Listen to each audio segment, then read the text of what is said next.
ভেসে যায় আদরের নৌকো, বলাগড়ের আদরের নৌকা। হুগলির বলাগড়ের প্রাচীন নৌকা শিল্প কি এবার জিআই তকমা পাচ্ছে? আশায় বুক বাঁধছেন শিল্পীরা।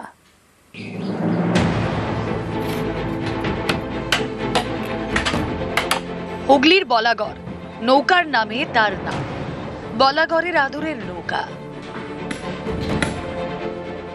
ইতিহাস বলে এখানকার নৌকা শিল্প 400 থেকে 500 বছরের পুরনো। এবার জিআই অর্থাৎ জিওগ্রাফিক্যাল ইন্ডিকেশন তকমা পেতে চলেছে বলাগড়ের নৌকা। 2023-এ জিআই এর জন্য আবেদন করা হয়। প্রক্রিয়া শুরু হয় 2022 থেকে। কোনো অঞ্চলের নির্দিষ্ট কোনো পণ্যকে তার বৈশিষ্ট্যের জন্য জিআই ট্যাগ দেওয়া হয়। এর জেরে পণ্যের আইনি সুরক্ষা নিশ্চিত হয়।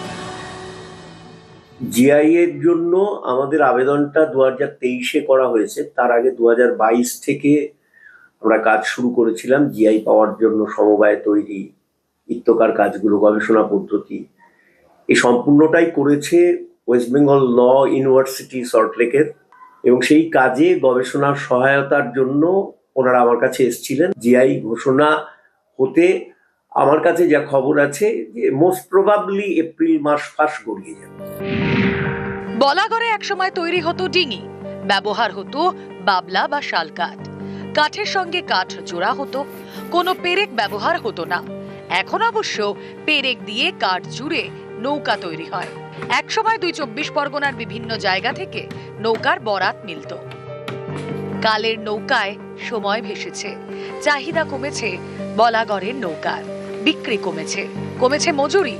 অনেক শিল্পী এখন অন্য পেশায়, কেউ কেউ আঁকড়ে বেচে। জিআই তকমা পেলে লাভ হবে বলে মনে করছেন শিল্পীরা।